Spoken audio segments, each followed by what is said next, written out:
Melejitnya prestasi timnas Indonesia disorot berbagai pihak dan media kenamaan dunia.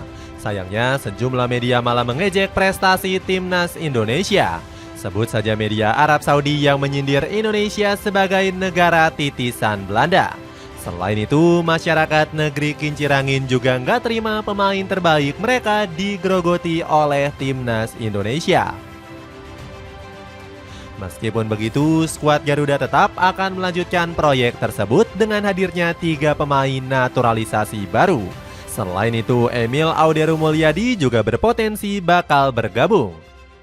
Cetak Gol coba merangkum melesatnya Indonesia yang membuat negara luar iri sebagai berikut.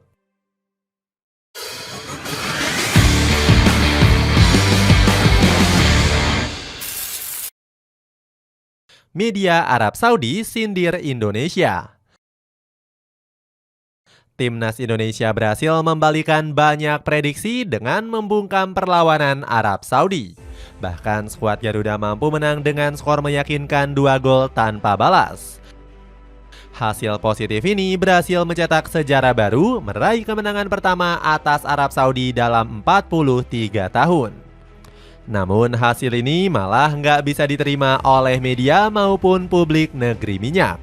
Media Arab Saudi terlihat marah-marah sampai menyinggung Soekarno dalam beritanya. Mereka menyebut sepak bola Indonesia nggak berkembang sejak era presiden pertama tersebut.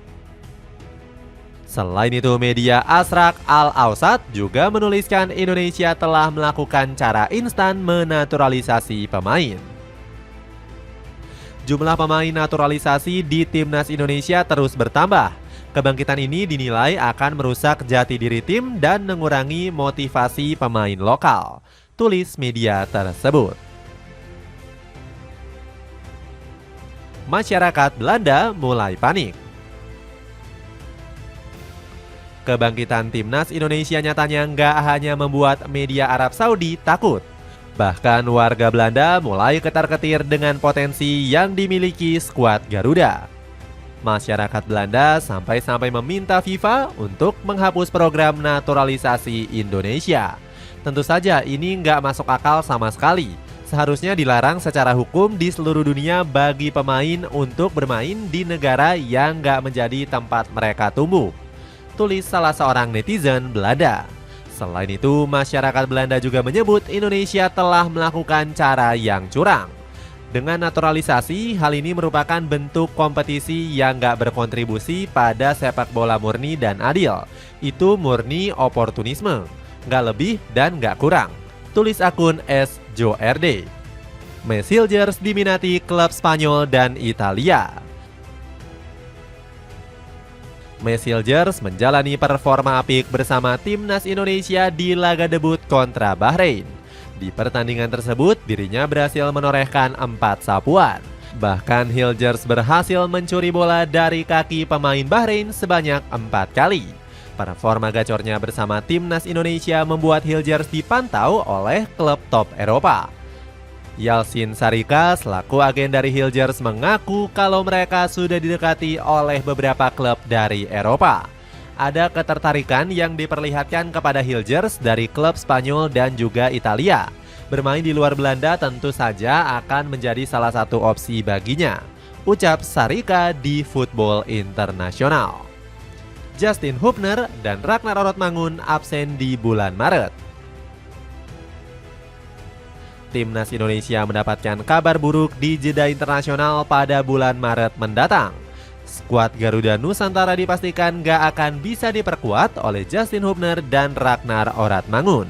Hubner sendiri absen karena diganjar kartu merah menghadapi Arab Saudi. Uniknya, hampir seluruh punggawa Indonesia gak kaget dengan kartu merah yang diterima Hubner. Beberapa pemain skuad Garuda malah menyebut Hubner sebagai preman pasar. Preman pasar, tulis Hoki Caraka di Instagram pribadi Justin Hubner. Sementara itu, Orotmangun dipastikan menepi karena terkena akumulasi kartu kuning. Meski begitu, Indonesia nggak perlu khawatir karena masih punya Messi dan Kevin Dix. Keduanya hampir bisa dipastikan bermain karena menunjukkan progres positif pasca cedera. Sebelumnya, Diggs dan Hilger sendiri absen karena dilaporkan menderita cedera. Pelatih Bahrain mulai ketar-ketir.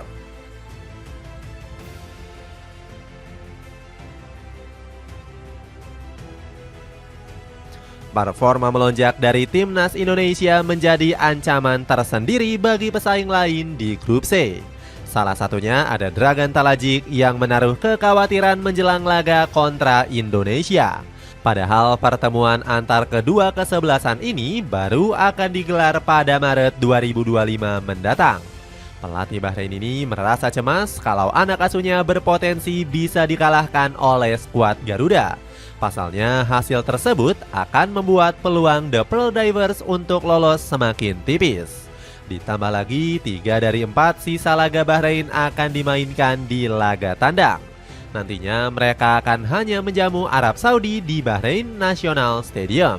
Alhasil Talajik menuntut anak asuhnya untuk bekerja ekstra keras.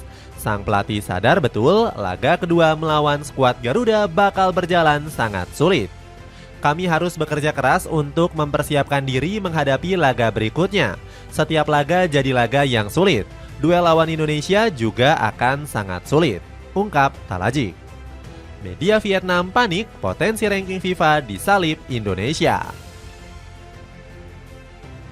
Selain Bahrain, kepanikan juga dirasakan oleh media tetangga yakni Soha. Media asal Vietnam itu langsung kebakaran jenggot saat Indonesia mampu mengalahkan Arab Saudi. Mereka iri sekaligus cemas skuad The Golden Star akan disalip oleh Indonesia di peringkat FIFA. Seperti diketahui, skuad Garuda baru saja mendulang 19,16 poin di jeda FIFA Internasional bulan Oktober. Itu artinya pasukan Garuda diprediksi akan melesat hingga ke posisi 125 dunia.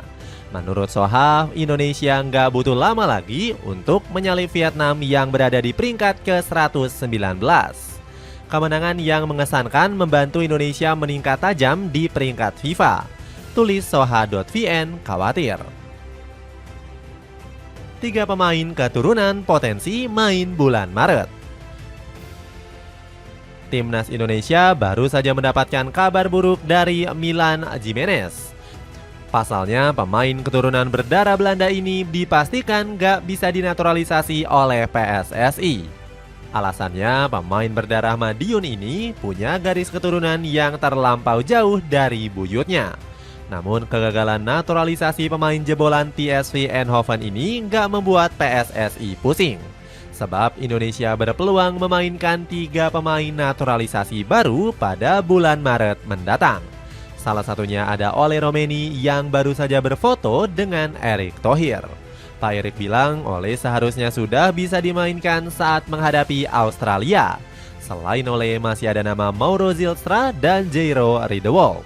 Jairo diprediksi akan menjadi tambahan bagus bagi skuad Garuda untuk memperkuat lini tengah. Sementara itu Mauro bisa menjadi salah satu solusi tumpulnya sektor penyerangan. Akan tetapi potensi Mauro untuk debut masih tanda tanya karena sang pemain dinilai belum bisa meyakinkan Sintayong. Erick Thohir ungkap potensi Emil Audero bergabung.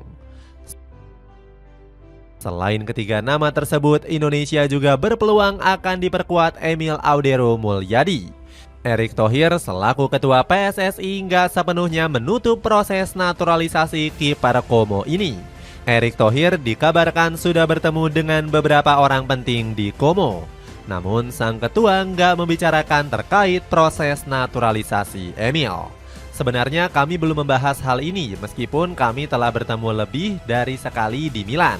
Saya mengenal keluarganya. Jika dia percaya pada program kami, tentu saja kami bisa membahasnya lebih lanjut. Imbuh Erick Thohir.